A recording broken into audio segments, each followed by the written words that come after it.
Start recording. So while we wait to get started, has anybody heard any good jokes lately? Let's see. Jerry sent some jokes. What were those? Jerry sent a picture of a cat, a black cat that turned into a black hole. He curled up into a black hole. And I then saw that. That's a good series.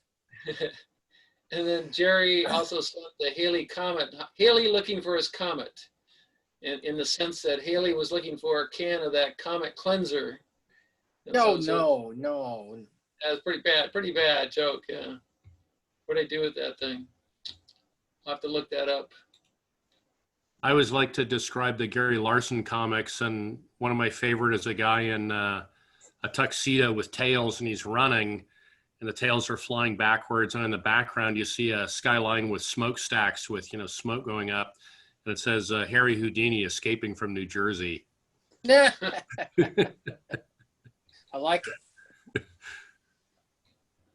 Yeah. Let's see. If I share my screen, there. Let's do this. Share. So is this going to work? I'm trying to share my screen. It worked. You got it. You got it. You see Jerry's Halley? That's a good one. You can only find it every how many thousands of years, Well, I think it's 86 years, right? Or 86 years, yeah, okay, 86 years. A lifetime. So let's see, what am I going to do here? Go back. How do I get back out of this? I don't know. Now you've done it, Tom. Permanent comic. Let's see. But how do I get back to my Zoom screen? Oh, right there. Stop share. There you go. But Jerry got lost. I don't see him calling in here. You went permanently out of focus. Yeah. So Tom, since this is my first AU Zoom meeting, what do you guys do there? Well, did you, if you went to the YouTube channel that's linked on our webpage, you can see the past two meetings. I record the meeting. Oh, okay. It's on AU website then, the link? The link is on the front page to our videos. Yeah. Good, okay. Pretty much I had an interesting telescope fix in the last couple days. Some of the encoders for my digital setting circles had their like the jacks on the internet. They have a little frail plastic pin on them, and they broke off. So when I was at CalStar, I was actually cutting up little sticks with my Swiss Army knife, trying to make a wedge that was just right to hold it in there. Since then, I found something called an RJ clip that you stick on the broken cable end, and it makes it stay in place. Hi, Farshad. Jerry, how are you? Good to see you. What kind of cable is that you use it for? It was RJ45. Oh, okay. So like a phone cable or an internet cable, but it had 8 wires in it. Like if it breaks that little clip or something? Exactly. Okay. The little plastic clip. Yeah. And it's not that expensive to replace the cable, but it's a pain in the butt to do it. Yeah. Because you got to crawl around on your knees and contort yourself. And so I was glad to get an easy fix. Yeah.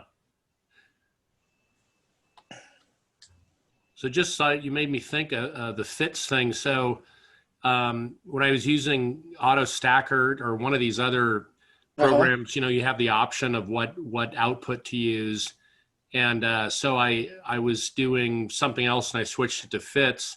But what do you guys use for just a viewing program to look at those? Because I mean, something like, MS Paint or something obviously doesn't know that format, or JPEG, or JPEG. It knows all the other ones, but doesn't know TIFF either, which is kind of weird. But Yeah, Do you guys Photoshop have a does. general viewer you use for that, or? I use CCD Stack. Okay. Is that free or? I don't know. I don't think so. Okay. I've had it for so many years. I learned the image process from Adam Block in 2009, really. I was sort of fumbling around before that, and CCD Stack was the best thing out, so I think I bought that for like $150 or something. Well, that auto stacker or Registacks are Yeah. good enough for me now. I just want something to view the final, if I save it as that as a final image, like if you just want to open an image viewer, I didn't know what, if you guys use a certain, Well, probably usually, like Photoshop will look at anything, but then you got to buy Photoshop. So, well, except Fits, I think you have to buy a plugin to look at Fits with Photoshop, but maybe they have that now. But okay. whatever you use to capture the image with, you probably, if you're using Fits, you probably at some point either captured it in Fits or translated it to Fits. So that would be the program to look at. Okay.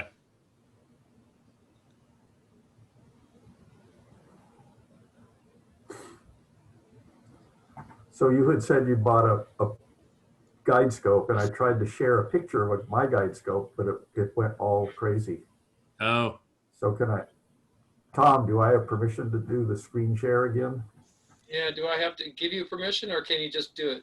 I don't know. It seems to have a button here that I can just press. Yeah, give it a shot. Okay, Should first work. I gotta find my pictures though. Let's see. Telescope Workshop.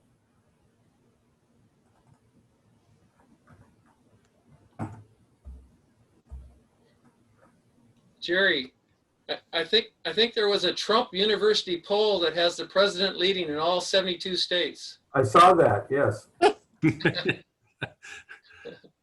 I posted a thing on Facebook today. It said, "Hey, if you're going to vote for Trump, just avoid the crowds and vote tomorrow on Wednesday."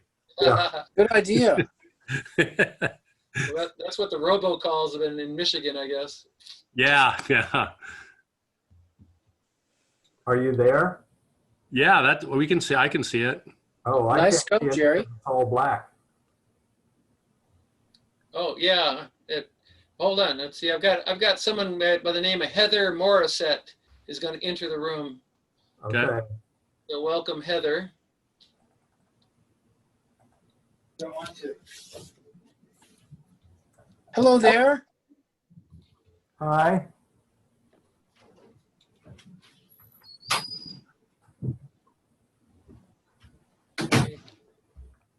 Let's see. I was going to read it. Okay, I have a picture up now. Can you see that? Yeah. Yes. Okay, Yeah. that's a 10-inch Newtonian that I made.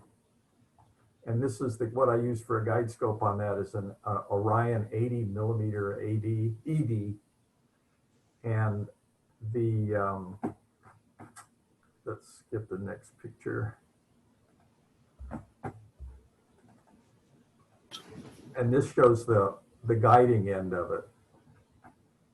Can you see that? Is it a different picture? No, I just got a gray screen. It's just gray. How about now?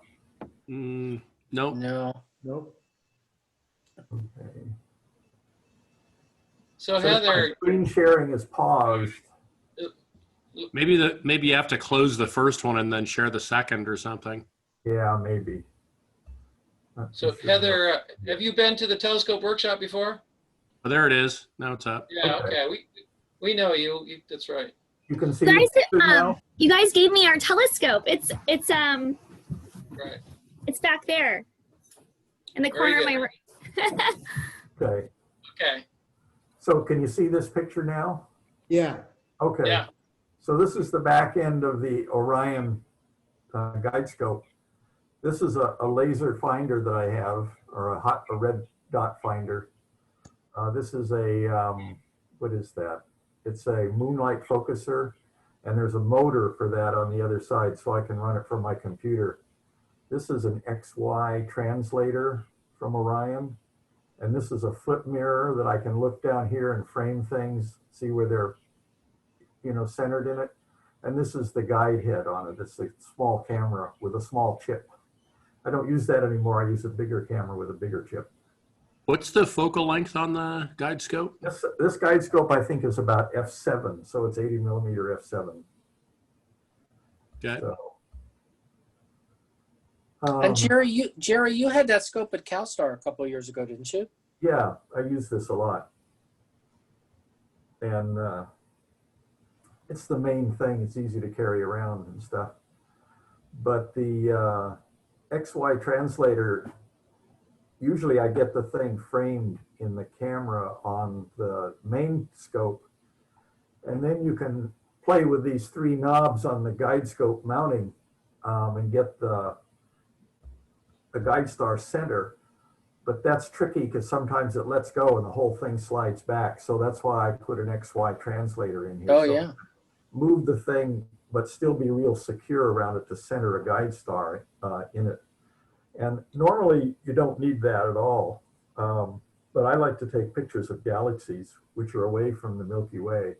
And there's not many stars around, so sometimes you have to go way off target to find a star that you can guide on. So that's with these small telescopes. So that's why I have that in there. But for things in the Milky Way, you don't need that at all. Don't you have to have the guide scope aligned with the main scope? I start with the guide scope aligned with the main scope. But if you have a big picture of Orion, Orion, M42 you're going to take a picture of, there's a lot of chaos in the picture and it won't necessarily find a good guide star in there. Especially if you're on a star cluster, when you dither, it can then track up on the wrong star. So I move this off center. I frame it in the main scope. So I like the framing of the picture, but then to center the camera, because it had a fairly small chip in it, I move that around with respect to the main scope. But I start with it aligned, and when I leave it, I realign it. So I'm new to this. I just have mine on order, but I thought they had to be pretty well aligned for the guiding to work. Is that not true? No. You can guide on anything in the sky. Oh, okay. At any angle. But there are to first order, but there are things about atmospheric refraction. If you're way off of something, you're going through a different thickness of the atmosphere, and so the guide star may appear to move at a different speed, and that will cause your stars to oblong a little bit. But if you're tracking on something within a degree or two of what you're trying to image, then it'll be fine to do that. Okay. Jerry, how far can that XY tracker go? Not terribly far, about a plus or minus a degree or 2. Okay, that's not bad at all. No, and I've never seen one of those. they were out for a while and then they sort of disappeared. I guess no one was interested in them. And so the other thing is that you don't need to have a really good corrected image like in the center. On my bigger scope, on the 12.5 inch, I don't risk the differential flexure of the telescope causing the tracker to track well, but the main scope to not follow the tracker. It sags a little bit, and so you get tracking or trailing of the image.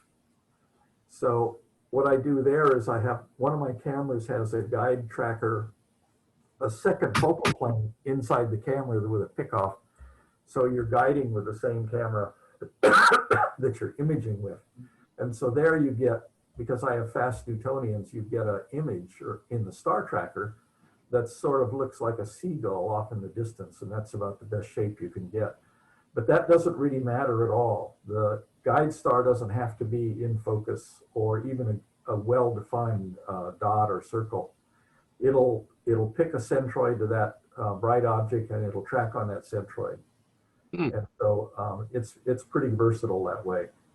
As a matter of fact, if you do have a focus star, it's a little better to defocus your tracker a little bit. So you're working with more of a disk than a point. Really? Huh. It's more steady tracker, and it's less likely to, slam and what do they call it? Bang, bang from one element to the next. Jerry, I have a question for you. You haven't said anything about the main tube and the main scope, is that a 10-inch scope? Yes, it's a 10-inch f5 Newtonian that I ground the mirror for and built the scope. You did the mirror yourself then? Yes. What's the tube made of? The tube is it's equivalent of a sonotube, but it's cardboard, but it's from a company that prepares the sonotube for telescope use. So it's stripped off the outer wax lining and stuff that you would have to take off anyway to use it. You know, sonotubes are a form for concrete, and so they're impregnated the outer layers with wax so that you can break it away from the concrete. Okay. But you have to take that layer off the tube to make it into a telescope tube. So I apologize for my ignorance here, but are we looking at the eyepiece for the main scope or for No, the guide scope? you're looking, this is the eyepiece focuser for a guide scope. The guide scope light comes down here, it bounces off this mirror, and there's the eyepiece. So I can see what's in there. And then when I want to start guiding, there's a knob on the other side. I turn the knob and the mirror in here drops out of the way, and then the guide scope can see, the camera can see. And then I start guiding on it. Oh, I thought that was a splitter, like a dichroic or something, where you do both. That would be fine too, but this here with a mirror, you get all the light going up or all the light straight through. Oh, okay. The Okay. That's dichroic, you have to split it some way, either 50-50, or you get one color going up. A true dichroic has visible going one way and infrared going the other. So, and there is a camera that someone makes that has a dichroic in it, so you can track with exactly the same camera that you image with. So it splits off, and you don't you look at the same object. So but you have to timeshare. I don't remember exactly how that works, but I didn't invest in that. It was very expensive. Do you use the PhD2 software, or what software do you Yeah, use? I use that to do the guiding, and I use Nebulosity 2 or 4 or whatever they're up to now to do the acquisition and camera control. Okay. PhD is really good.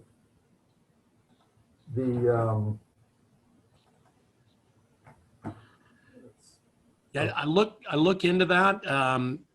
I'm eventually going to do a Linux setup like Hank was talking about last week, but Yeah.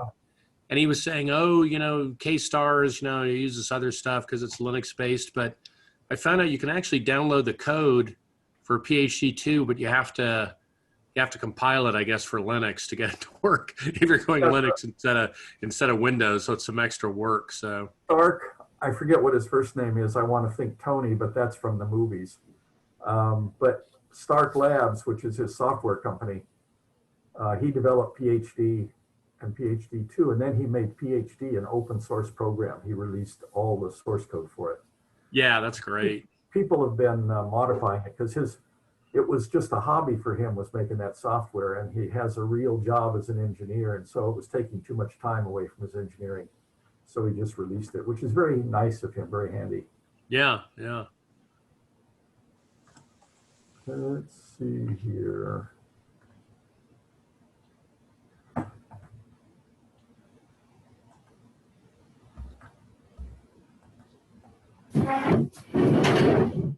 Okay. So, all the regular handles, okay. Okay. Just another quick question. When you set that up and you're looking around, do you just not bother at all about pointing the guide scope anywhere? You just say, oh, there's some stars, and like you said, it could be a degree or two off from the main objective. Yeah, no more than a degree or two off. What I do is when I set my scope up and I get it aligned with Polaris, so it's tracking well and it's polar aligned, then I take because I do a what is it, a transportable. I'm portable all the time, so I don't have anything permanent. So the first thing I do before sunset is there's some microwave towers about 15 or 20 miles away, and I get those centered in my main telescope, and then I bore sight the guide telescope with those towers. So they're pointing the same way. And then at night, I take the scope and I point it using the guide scope as a finder. And I point that at a major bright star. And then I focus both cameras, the guide camera and the imaging camera. So they're critically focused on objects at infinity. And then I use the Sky X to control the program or the scope. And then I just tell and of course I tell it which star I use to focus on. So then I just give it a go-to command and it goes to something. And then I'm usually looking at the guide scope through the camera on the guide scope, and I can see the object sometimes in it, sometimes it's too faint. So I have to take a series of really short experimental exposures to see, if it's framed properly, if I like the frame in the main camera. And if it's right and stuff, then I just use that. Okay. Okay. Here's a different topic. Yeah. Heather, you said that the club gave you a scope. And what scope is it and how's it working? My camera's mirror image. So hold on a second. It's Okay. It does that. That's you normal. see it's over there. It's great. It's it's a 6-inch 6-inch, simple scope, but it's great. We can see Saturn and we can see Saturn's rings and Jupiter's moons. And Great. my kids, that's kind of all that's all they're hoping to see. It enhances what they would otherwise see, Yeah. because you can't see Saturn's rings with your eye. So it's, a fun component to have that. But we're actually doing, let me find the book. This book. Hold on a second. I will locate it for you. I think it's actually just even a 4.5 inch reflector. Goodness, you know what? I have books all over my house. I'll be right back. All right. But I'll show you what I have for, I was trying to do with my scope for tracking. And so that's my setup with the Orion Starshot Pro at the end. That's the camera, is the Starshot Pro. Taking over for me, Ariel. Yeah. And this is a Celestron 80 millimeter, I think. Yeah. This is C11 down here. Looks like about an F5 or F4. Yeah, I can't remember which one it is. So that's what I'm using. All right, we'll go back to Heather here. Let me close my screen. Oh, that's a cool telescope. How do I do that? Our equipment is much more simple than yours. And so we're doing this. We started homeschooling full time. During the pandemic. We pulled out of the local school district and we're in a homeschool charter now. And I have a fifth grader who's done part of trigonometry last year and is doing Euclidean geometry this year. I'm trying to go as slow as I can with him and just do a lot of project-based learning, because otherwise he would just speed way beyond his peers and have no commonality with them at all. But so, I guess trig in fourth grade is a little faster paced than normal.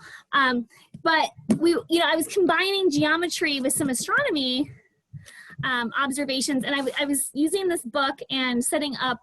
This is an awesome book, by the way. I love it. I was going through all the experiments in here and sort of setting up a calendar. It doesn't really have a good calendar. It doesn't organize all the experiments. It's a great book, but it just doesn't have an example calendar that you might follow. So I was going through here and I was setting up a calendar for them, but I was going to take all the gate kids in the area that had an interest and do an astronomy geometry project that lasts that sounds like fun. Yeah, a year or so, using all of these. What I like about this is that it's just, it's really going from that firsthand observation and data to drawing conclusions about the patterns you're seeing and our place in space. And it doesn't shortcut the learning by, just telling them what they should have seen or what the patterns that other people noticed were. It makes them figure it out. It guides them through it.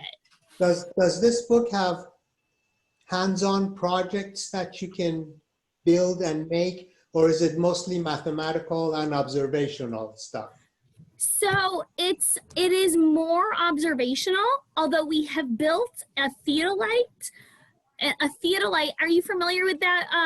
No, what is it? It is an arcane astronomical device, and that's probably why you haven't heard of it. It's like back in like Aristarchus' time.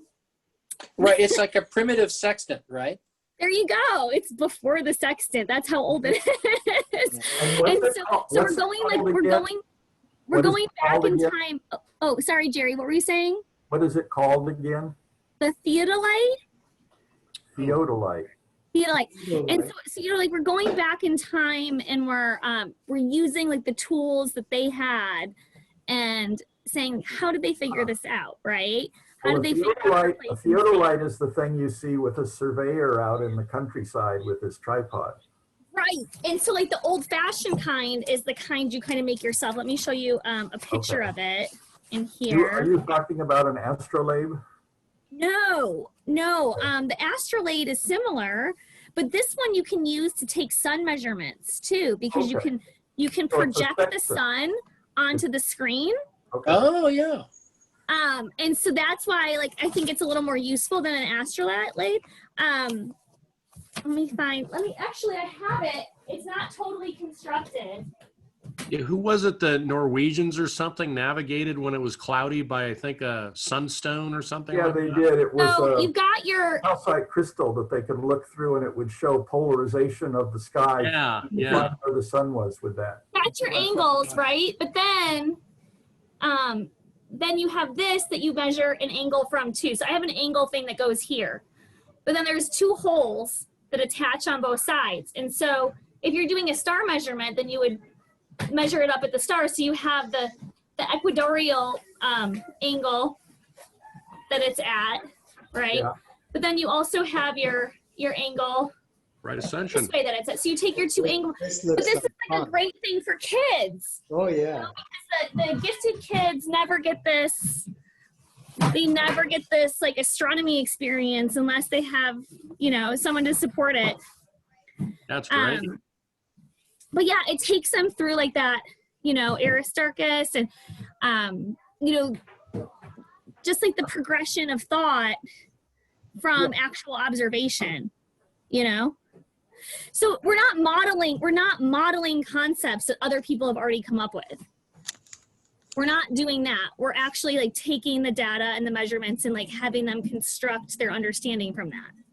I see. There is a requirement for us to figure out how to attach our DSL camera up to the telescope or to get a long enough lens on the camera so that we can get good pictures of the moon. But this book was written before the iPhone was really popular. And I actually think you can take iPhone photos that are okay enough to do some of the experiments in chapter 2. Yeah. I think, sounds great. yeah, but it's fun. I think the homeschooling thing is really nice. So here's some of the projects that are listed in the book here. It's kind of the table of contents. You got it. There you got it. Perfect. Amazon is fantastic. I mean, it's evil, but it's fantastic all at the same time. That sums it up. Hey, I've made a lot of money off the stock, so come on. Such an Amazon addict. I wish I shopped locally, but especially with COVID, I just don't. Okay. Good. It's great. We want to hear about future discoveries that the kids have made that nobody else has made. So Jerry, I wanted to ask you about your carbon fiber tube that you made, the 18-inch. Yeah. And what did that cost, and how long did it take to make? I think it took about a week to make. That's all. I didn't make it. A company in Michigan made it. They make carbon fiber tubes for telescopes. Oh, what company is that, Jerry? I think their name is missile tubes or something like that, but Oh, I'd have to dig it up and send it to you. Let me see All if I can find Find a a photo. picture of it. Let's see. Jerry stuff. SBAU.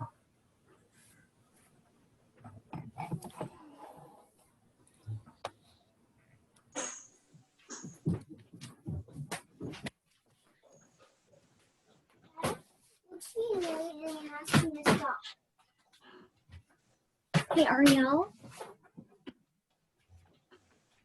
Okay. How about you do your reading? Wait, I got to get back to the meeting. Thanks. Get the flag down. There's the tube in my living room. Can you see that? Whatever it is. The Yeah. telescope too. right. And you have Honey there for scale. Yes, that's right. She's my model dog. As I recall, Honey's a darn big dog. So That was that's what? pretty big too. A darn big dog. Honey weighs 100 pounds. Right.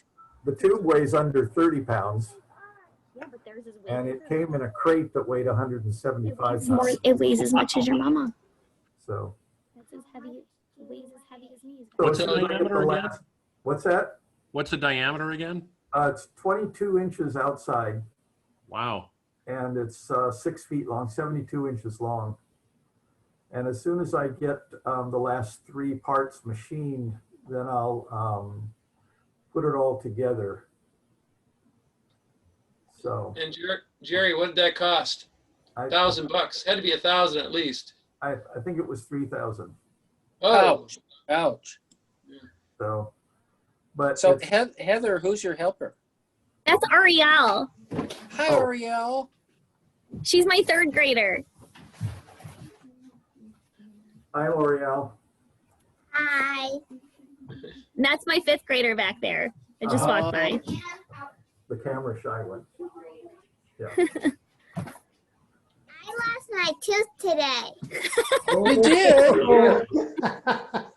Gosh, it's too bad Tim Crawford isn't here today. Did it come out all by itself? Hold it. You Hold it. pulled it. Must have been pretty loose.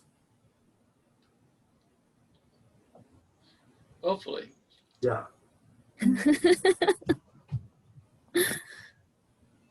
All right. Did anybody else need any help with anything?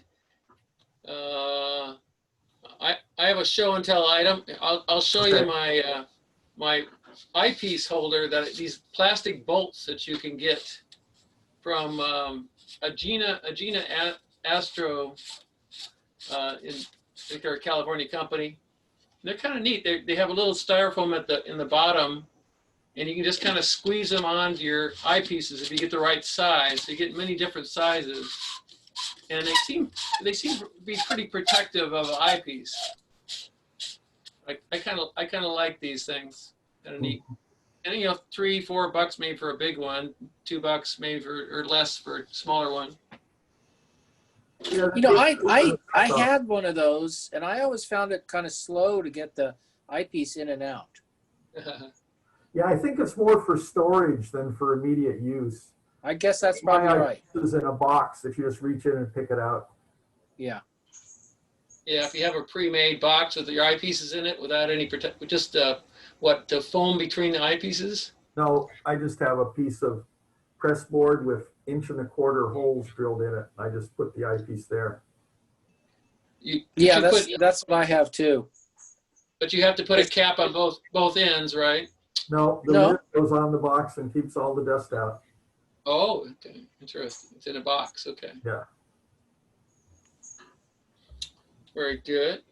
So Farshad, have you used your 8-inch up there in Oregon very much? No, I leave my 8-inch telescope in Santa Barbara, and I have a very small, in fact, because Heather showed her telescope, there's my telescope back in the corner there Oh, yeah, yeah. in Portland. But Portland is big city, the skies are light polluted, and that's when there's no clouds. So when the sky is clear, you don't see much here. So Yeah. I leave my good telescope in Santa Barbara, and I'm looking forward next week when I get back to Santa Barbara to set it up and look at some stuff. Yeah, now we have dark skies pretty early in the evening. Yeah, Yeah. it's nice. And Farshad is a docent at the Museum of Natural History. Are you going to do some docenting? Yeah, I'm starting to volunteer later this month when I get down there. And in fact, this is something that Heather may want to know. The museum has astronomy programs, and Tom here does some of the planetarium shows, and kids love that. If you ever get a chance to bring your kids to the planetarium. Are they wait, open? they're not doing planetarium now, are They're they? not open, are they? No, Partly I believe the open, but not- planetarium you is can't go open up. inside. When they do start, that would be really great for kids. Yeah. Yeah, I don't know when that'll happen. We went to their Halloween event, and it was the first thing we've gone to in forever. Like, I don't take my kids anywhere besides the beach and hiking trails. And when we go to hiking trails, like, we hike in the middle of the stream. So we're like not even on the trail. We're like hiking up the rocks and the over the frogs and whatever's in the stream. I don't take them grocery shopping. I don't take them anywhere, but I did take them to the Halloween event on the Friday morning, really early for the first time slot. And it wasn't too crowded. It was all outside, required masks. It wasn't crowded. There was 6 feet spacing between people. Most people respected it. There was some young kids that just don't think they're not going to wrap their head around 6 feet. But you can move away from them because it's not crowded. And I felt like it was really safe. It felt like it was safe, but it was the first thing we have done in forever with my kids in any kind of public anything. So I don't Heather, know. Yep, I have a question, Heather. You made a planetarium that you took to the school, right? So I did. I made it out of cardboard triangles. what was the diameter of the dome that you made? It was 17 feet in diameter across. You could fit a whole classroom in it, and it was 10 feet high. And I did it because I really like the idea that although it's difficult to get a bunch of kids out, like taking observations every night, they can take observations quickly and like notice some of the patterns themselves. You know, I really like the idea that kids can construct their own knowledge without being spoon-fed everything, which is one of the reasons why we're homeschooling, because school totally ruins that whole concept. They just tell the kids everything. They don't let them figure it out. It depends So I on think the- that's why we're getting a lot of people out in the world that don't have those critical thinking skills, right? Because the schools they're shortcutting it. Yep. They may be shortcutting it for a reason because they have to get through so much material in a certain year, or because the assumption is that there's not a lot of bright kids in the class and they just can't figure it out and they still have to get through that material. Whatever their reason is, they have a reason for it, but it doesn't work for, wrecks the learning experience for the bright kids that could figure it out. So ultimately I kind of gave up on trying to help the public school, and I just pulled my kids out and we're like, well, we'll just homeschool. And I still work with the GATE kids. We have an organization that I'm the president of. It's called Parents and Advocates of Gifted Education in Ventura. Just a little Ventura nonprofit. And it was passed down to me from the people who used to run this organization, and they had like $17,000 left. But they passed it down to me finally when COVID hit. So we're not doing anything in person. I'm not going to organize anything in person and get sued because somebody got COVID from an event that I organized. Hey, Heather. Yeah. What did you use to project inside your planetarium that you made? What did you? It was awesome. It was just super cheap. Projector. Oh, you remember this? Yeah, I used the school's projector. And I aimed it at a curved security mirror. It's like a quarter domed mirror that I got off Amazon for like $20. And the computer was showing the screen. It looked great. Like the image was really good. Wow, that's awesome. So I got all my cardboard for free from multiple trips going to Costco. I got all those like flats of cardboard they have in between. Yeah. You know, like if you go to the beverage section or the cleaning supply section, they have all those flats of cardboard between their supplies. So I just started collecting them, and they started saving their cardboard and they'd be like, oh, you're back. And I kept going back and getting their cardboard. And then I had my friends help me cut it in these big giant triangle shapes. There was 2 different size triangles. And then we painted it white, on Maddie white on one side. And then we just, you know, drilled holes along the edges and zip tied them together. That was the hard part. It took my husband got wrapped into that one too. These are some fun projects to wrap your spouse into. And it took us about 4 hours at the school so we put it up on the stage so it would have a place, and it took up the whole stage. And lots of parents had to help. A lot of parents had to help. We had some tall people inside of the planetarium holding it up for a while until it all kind of came together. I really should have passed out like beer or something, but it was a school campus. Do you still have the planetarium? Huh? Do you still have the planetarium somewhere? It is in my attic if you want it. No, I'm just wondering. You know, once COVID's over, you could resurrect it and use it again. Yes. When is that going to be, Jerry? Like I knew. It's in the attic. Yeah. Some year when COVID's over and the club has real meetings and they do members night. Yeah. That would be awesome for members night. It would be fine, right? It'd be awesome. Yeah. Yeah. I'm curious It'd be tough to fit it in at the some later conference. time how you did your projector.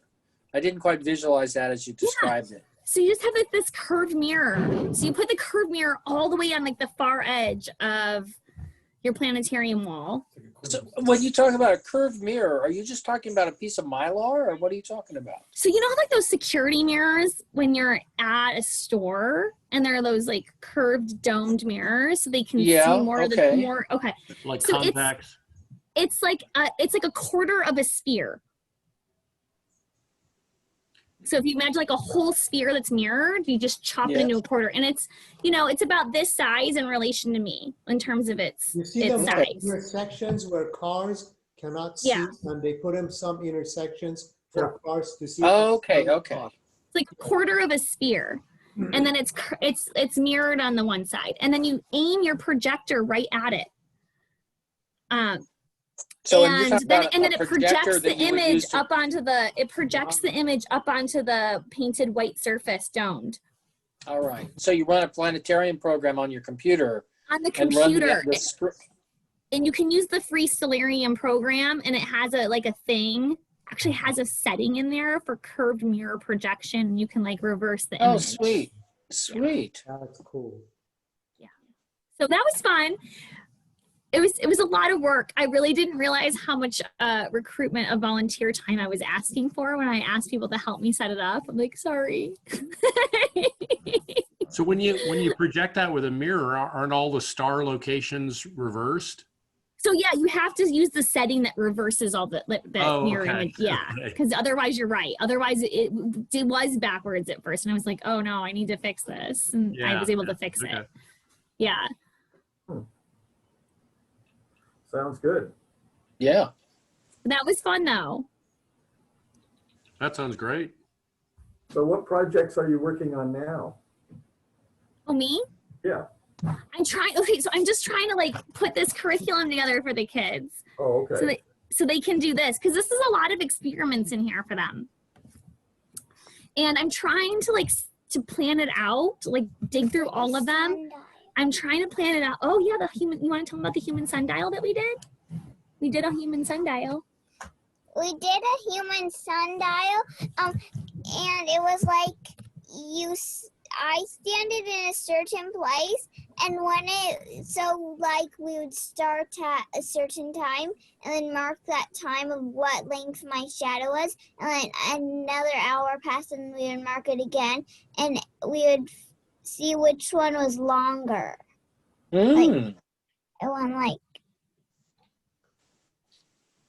like up top. We're gonna do it again pretty soon. We are. We are. We're gonna around December-ish, mid-December-ish. And then we had this bowl that was like round, and then there was this paper with the X on it, and then there was this pen, and we had to make the pen onto the X and match up the shadow. Do you want to show them the bowl? Well, It's in the playroom. Go grab it. That sounds like a fun project. So that's just kind of like building in that like firsthand like experience with how the shadow will change, you know, depending on where you are on Earth and the time of year, which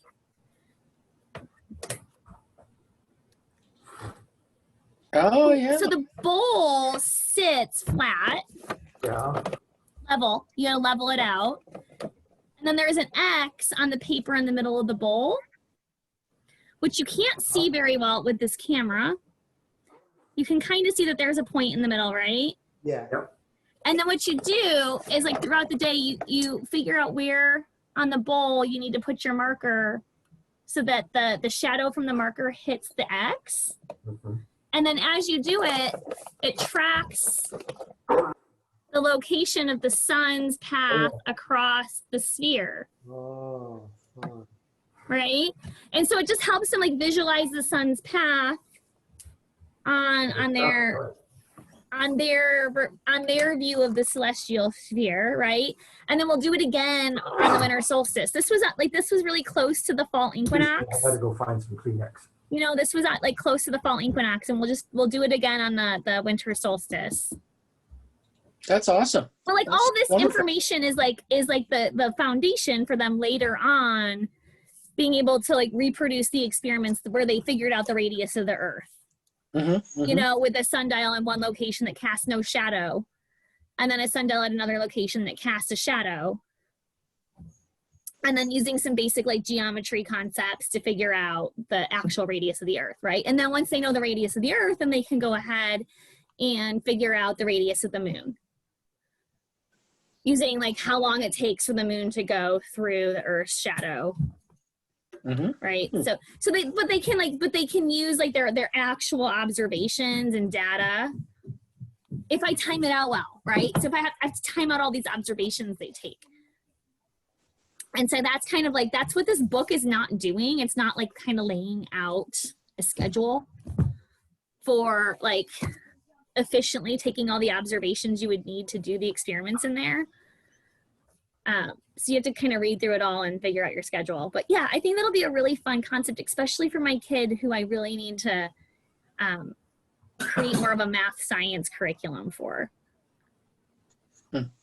I'd say in terms of the schedule, you know, since you're kind of breaking new ground, you kind of go by, you know, with the kids, how quickly they're learning it. And you would kind of learn what the schedule should be, I think, over time, right? Right. But there are certain experiments in here where like you need to, for example, have data collection every few nights for 5 weeks, right? Oh, okay. And within that 5 weeks, there'll be like, okay, for this one experiment, there's one all-nighter, right? And then there will be another experiment where you need some observations during an all-nighter, but you don't need the full 5 weeks, right? So there's a lot of like data that you have to collect, and you don't want to kind of go experiment by experiment, because you're just, if you did that, you'd be like, oh darn it, I should have collected that data the other night when I was up all night, right? Collecting stuff. I should have collected it for the other experiments too.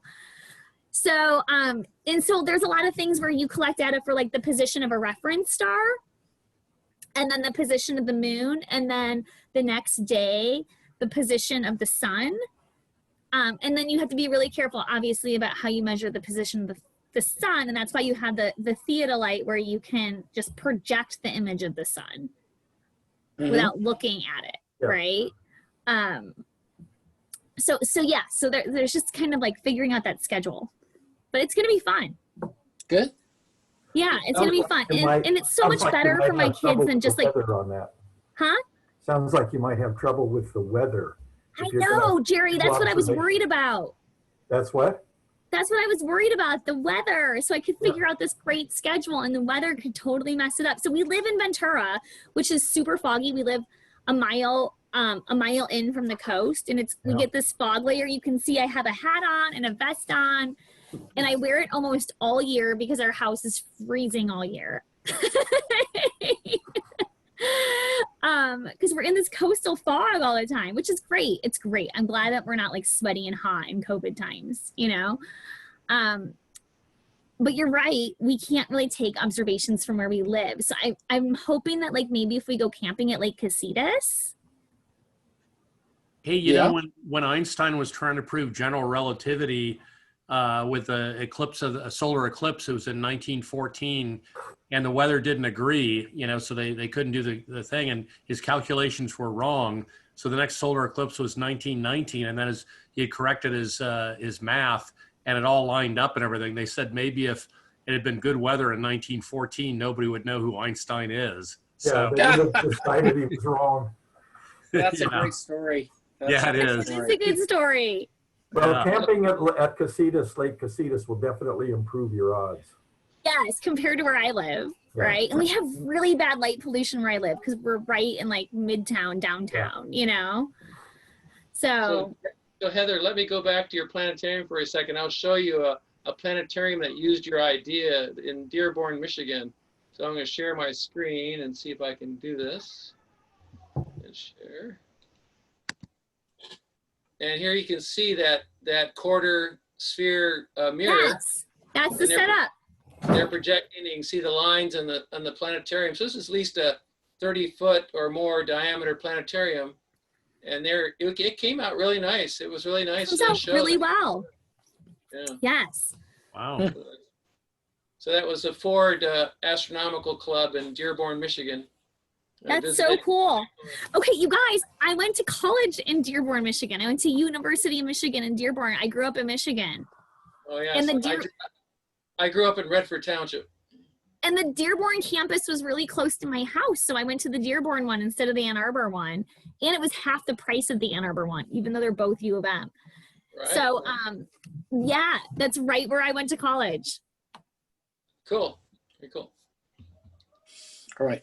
I'm going to have to head out. It's been great to see everybody. And I hope to see you all next week. All right. See you, Joe. Hey. Let's click on leave if you want to. So let's see. Did I have some other question for somebody? It seemed like I had another question for Jerry. What was my question? I think I lost track of it. Oh yeah.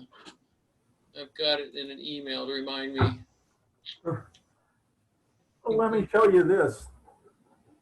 This is what I keep my eyepieces in. What is it? It's just a box. Wooden box? Yeah. What's in it? Oh, yeah. It's so much nicer than my setup.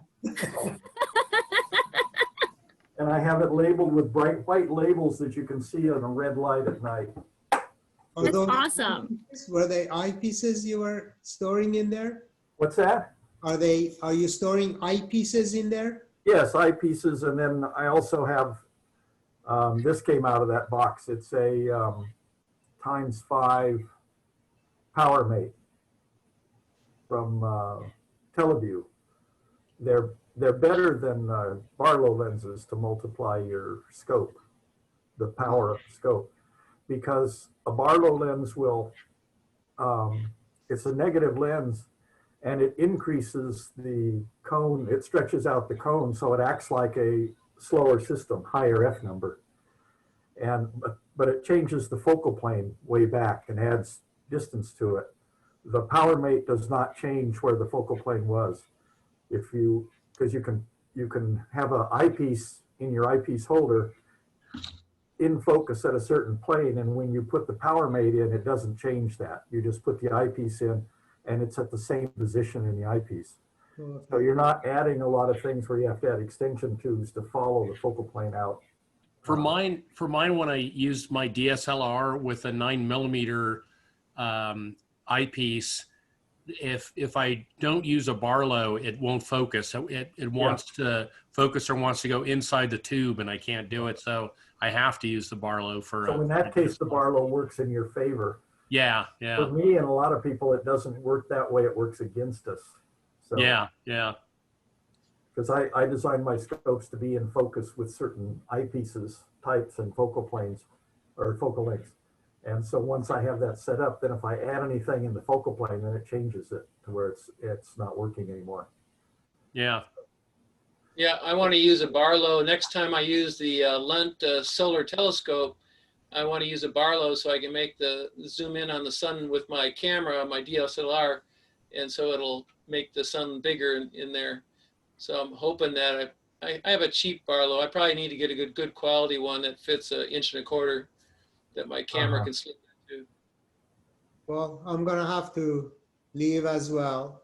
It was great. nice to see you all. All right, Farshad. Farshad, before you go, we were talking at the very beginning about what we talk about, and a lot of times it's talking. But last week, Hank Alling, I think is his last name, did an 1.5-hour presentation. So I would definitely look at that, about a lot of his equipment. What was it about? He was talking about how he does the star tracking, the guide tracking with Arduino. He does motor control. Yeah, a lot of control stuff, and also a Raspberry Pi computer that he set up and everything. But yeah, it went for a full 1.5 hours. He has a whole PowerPoint. That was last week's. I'll go take a look. Yeah, I would definitely look at that. That'll be fun. I'll go take. Yeah, just go to the SBAU.org webpage, the front page, and all those videos.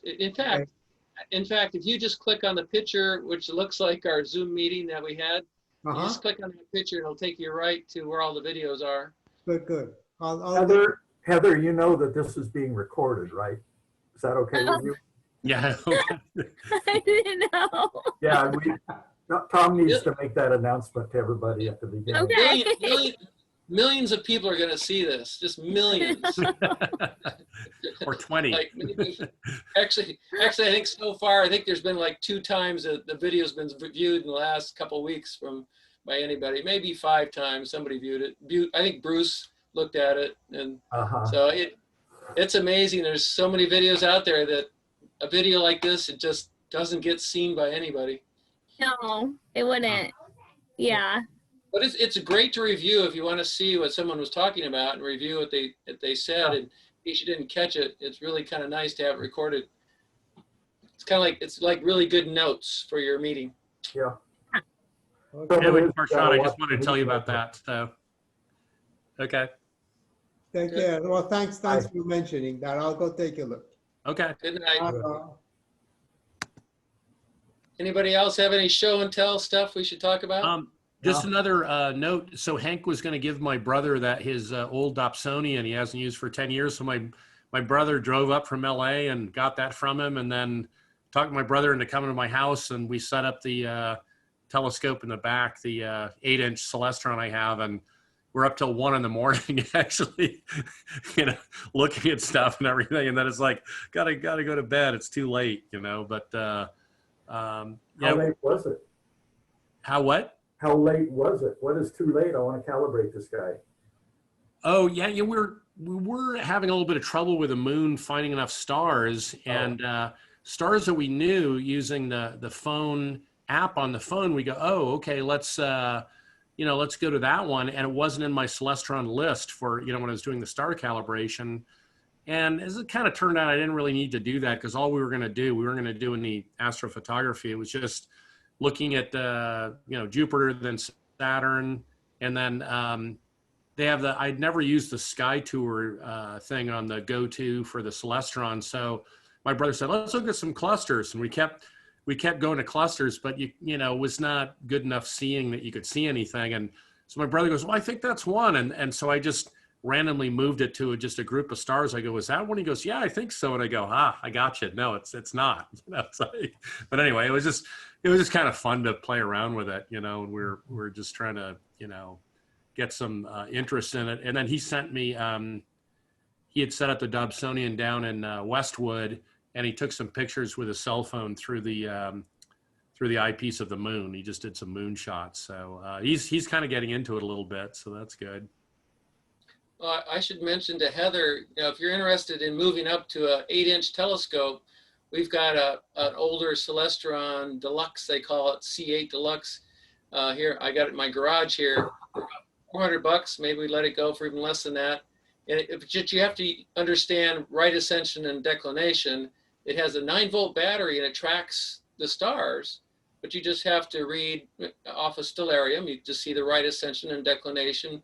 Once you get one star set, then you can go anywhere else by making sure you set your declination angle and your right ascension 24-hour on the telescope, and you can have a much sweeter telescope with tracking in a sense. It's not. I don't think it's good enough for. It's on a fork mount, so it's probably not that great for astrophotography.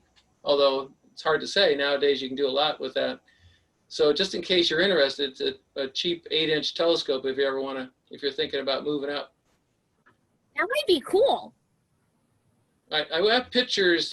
In fact, if you go to our photos on our photo site, I have photos of it where I used it at the Camino Real Marketplace and set it out and was using it. Or if you want more information, you can just contact me, webmaster@sbau.org, and I'll give you that link to where the photos are. That might be cool. Thank you. Yeah, it'd be great. So anyway, anybody else? Are we just gonna cut the meeting short today? We're No, I missing. think I've run out of steam. This I'm gonna is go- so much better than the election. Yeah. Like I saw The your elections email. are I was like, way this too is a tense. much better thing. It's Yeah. hard to not watch it. Yeah, I It's know. like You, watching a train crash. I'm like, no, Yeah, I that's should right. watch. yeah, you watch it and then you build up anxiety, and then I keep going to the movie 2012 with John Cusack and watching Terror and everything, and that's more relaxing. Then I go back to watch. I know. It's like, I'm like, no, I can't watch. Trying to find something worse than the election results, huh? I know. That's tense. That's great. What a No. good comparison. All right, folks, let's call it an evening, and let's find out who's losing. Yeah, let's- No, I'm trying so hard to not look. Hell, I am too. Yeah. All right. Anyway, it was great tonight. It's good. Yeah. Good. Good night. Thanks Thanks for for all the showing up, stuff, Heather. Heather. That was See you good next talking to week. you. Talk to you too. Good night. Good Yeah. night. Bye. Good night. Ending soon here. Recording. I'm gonna stop recording.